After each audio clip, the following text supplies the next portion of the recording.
ये कहानी दिल्ली शहर के एक छोटे से मोहल्ले नंदराम पार्क में रहने वाले रोहन की है, जिसका पूरा नाम रोहन दीवान है। हाँ, रोहन दीवान नाम सुनने में लगा ना किसी अमीर बाप के बेटे का नाम है, पर रुकिए, अगर आप ऐसा सोच रहे हैं तो मैं आपको बता दूं कि ऐसा कुछ नहीं है।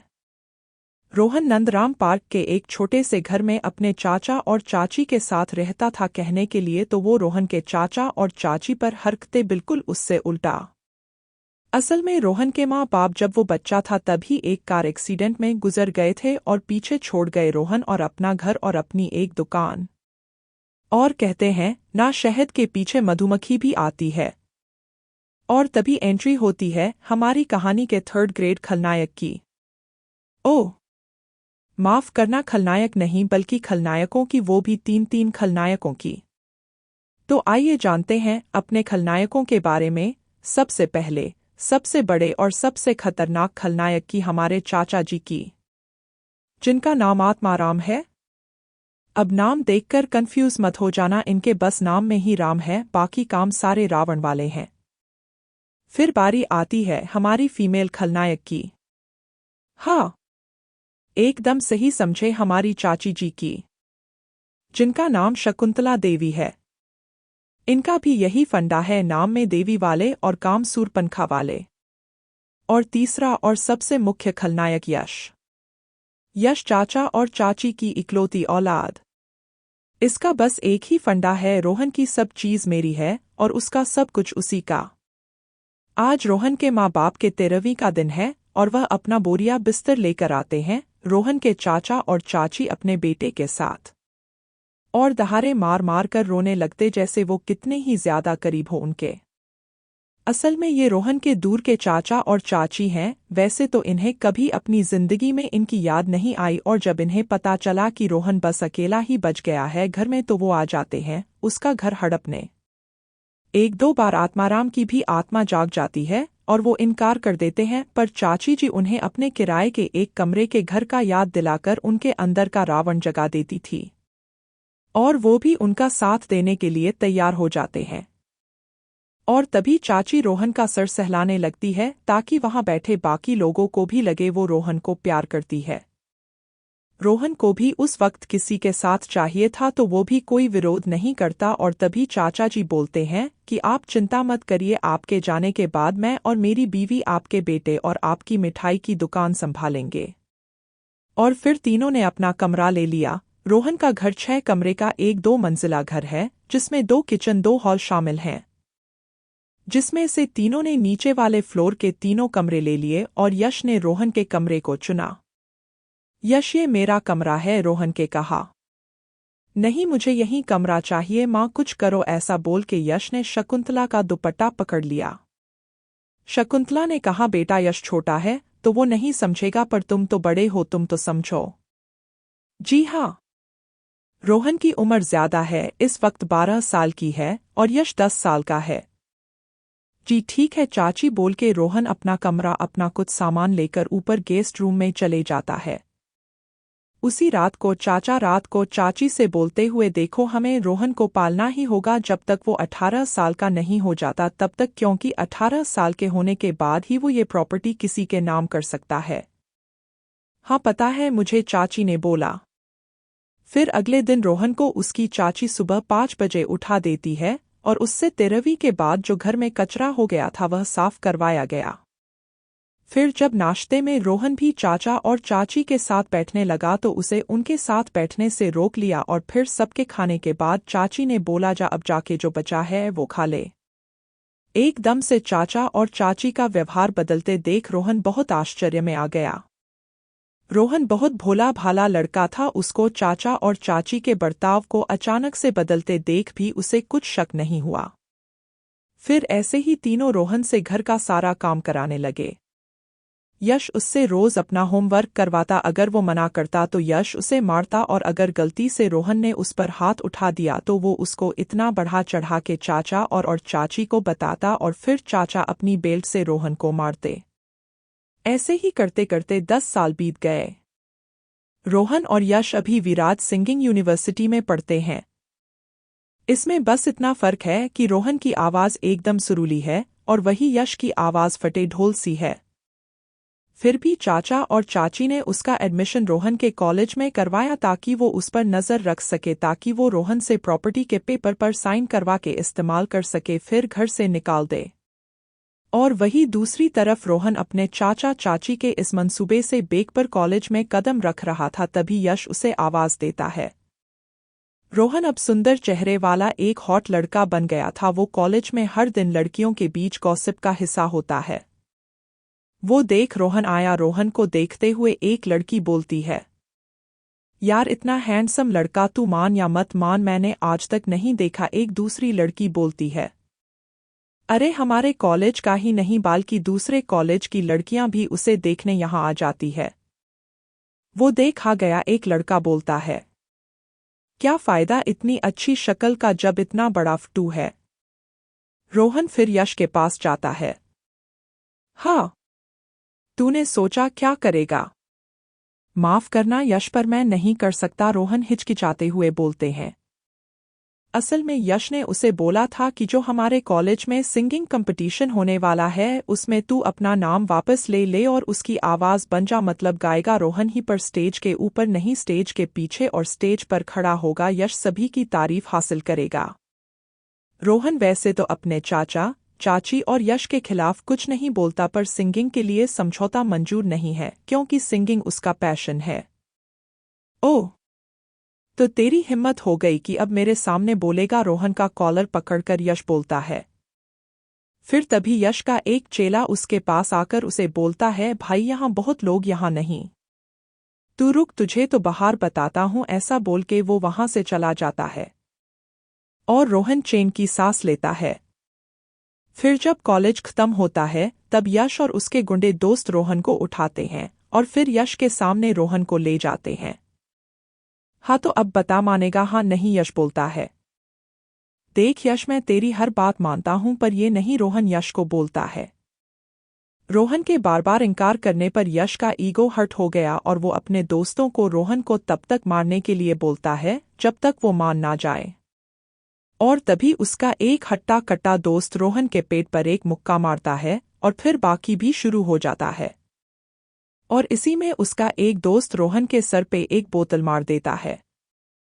और फिर थोड़ी देर बाद उसका एक दोस्त नोटिस करता है कि ये कोई प्रतिक्रिया नहीं दे रहा है, बेहोश हो गया है, और फिर उसकी सांस चेक करता है और वो देखकर वो दंग रह जाता है। और फिर वो हिचकिचाते हुए यश को बोलता है, यश इसकी तो क्या इसकी तो लगा रखा है पूरा बोल, यश बोलता है। फिर उसका दोस्त एक ही सांस में बोलता है, इसकी तो सांस रुक गई है। क्या? मैंने बोला था इसे मारने को, जान से मारने को नहीं। हमने भी इसे इतने जोर से नहीं मारा था, पर ये इतना कमजोर निकला कि इतने से ही मर गया, यश का दोस्त बोलता है। फिर कुछ सोचते हुए यश बोलता है, ठीक है चलो अब इसकी बॉडी को गाड़ी में डालो और इसे कहीं फेंक के आओ, इससे पहले कि कोई इसे देख ले, यश बोलता है। और फिर वो लोग बहुत दूर एक जंगल में आते हैं और उसकी बॉडी को नदी के पास फेंक आते हैं। कहीं दूर धरती से लाखों प्रकाश वर्ष दूर माजुस नाम के एक ग्रह में हमें दुनिया के सबसे बड़े गायक की सांसें धीमी होने लगती हैं और उसकी और रोहन की सांसें दोनों एक साथ रुकती हैं। एक घने जंगल में एक शरीर एक नदी के बिल्कुल पास थी और उसकी तरफ धीरे धीरे आ रहा था, पर तब भी वह उठकर खड़ा हो जाता है। क्या सच है? रोहन की कहानी का चैप्टर यहीं खत्म हो गया, और क्या बाकी है इस कहानी में? क्या करेंगे यश और उसके माँ बाप रोहन के मरने के बाद? कौन था वो आदमी जो जंगल में अचानक से खड़ा हो गया? जानने के पढ़ते रहिए हमारी और आपकी कहानी मैं बनूंगा गायक। तो जैसा कि हमने पिछले चैप्टर में पढ़ा, रोहन को यश और उसके दोस्त मार देते हैं। तो क्या रोहन की कहानी यहीं तक थी? क्या उसके मरने के बाद चाचा और चाची सब कुछ अपना नाम लिखवा लेंगे? जी नहीं, बिल्कुल नहीं। एक अंधेरे से जंगल में एक शरीर में अचानक से जान आती है और एकदम से ही खड़ी हो जाती है। एक सेकंड के लिए तो मगरमच्छ भी दंग रह जाता है जो उस शरीर की तरफ आ रहा था। तभी मगरमच्छ जल्दी जल्दी उसकी ओर आने लगता है और रोहन की नज़र उसकी तरफ पड़ती है। तब राहुल चिल्लाता है, उई माँ मगरमच्छ भाग बेटा राहुल, वरना ये मगरमच्छ तेरे साथ तेरा मुंह भी खा जाएगा। फिर तू गाएगा कैसे? राहुल उर्फ रोहन अपने आप से बोलता है और फिर बिना कुछ सोचे समझे वहां से काफी दूर भाग जाता है। जी हाँ, राहुल की आत्मा कई लाख प्रकाश वर्ष की यात्रा करके रोहन के अंदर चली गई। शायद भगवान भी चाचा और चाची को ऐसे नहीं जीतने देना चाहता है। फिर कुछ दूर भागने के बाद राहुल को एहसास होता है कि वो इतना तेज कैसे भाग रहा है। राहुल को अच्छे से याद है कि अभी उसकी उम्र 89 साल थी और वो बिस्तर से उठने की हालत में नहीं था, पर अब मैं इतनी तेज भाग रहा हूँ कैसे? राहुल अपने आप से कहते हैं। फिर वो रुकता है और देखता है कि उसके हाथ काफी जवान से लग रहे हैं। फिर वो अपने पास में एक नदी के पास जाकर उसके पानी में अपना प्रतिबिंब देखता है और तब देखकर दंग रह जाता है। ये क्या किसी ने प्लास्टिक सर्जरी कराई है मेरी? राहुल अपने आप से बोलता है। नहीं, पर ऐसा कैसे हो सकता है? अगर कोई प्लास्टिक सर्जरी करता है तो बस चेहरा बदल जाता है, यहाँ तो पूरा शरीर ही बदल गया है। और इतना खूबसूरत चेहरा। इतना तो मैं भी हैंडसम नहीं था जब मैं जवान था, राहुल फिर से अपने आप से कहता है। फिर तभी उसके दिमाग में रोहन की यादें सुनामी की तरह आने लगती है। एक सेकंड के लिए वो डर ही जाता है, फिर धीरे धीरे उसे पता चलता है कि कैसे रोहन के चाचा और चाची उस पर जुल्म करते थे और उसकी प्रॉपर्टी कैसे हड़पने के लिए उसके घर आ गए, और रोहन का सपना कैसा था दुनिया का सबसे बड़ा सिंगर बनने का, और कैसे यश के और उसके दोस्तों ने उसे लाकर यहाँ जंगल पे फेंक दिया ताकि जानवर उसकी बॉडी खा जाए। फिर रोहन की इस हालत को देखकर राहुल के आंखों में भी आंसू आ जाते हैं। और फिर राहुल अपने आप से वादा करता है, तू टेंशन मत ले रोहन, लगता है भगवान ने भी मुझे यहाँ तेरा बदला लेने ही भेजा है, और यकीन मान मैं तेरा बदला अपने ही स्टाइल में लूंगा। और जिस तरह उन्होंने तुझे तंग किया उससे ज्यादा मैं उसे करूंगा। वही दूसरी तरफ। क्या कहा तूने? रोहन को मार डाला चाचा जी बोलते हैं।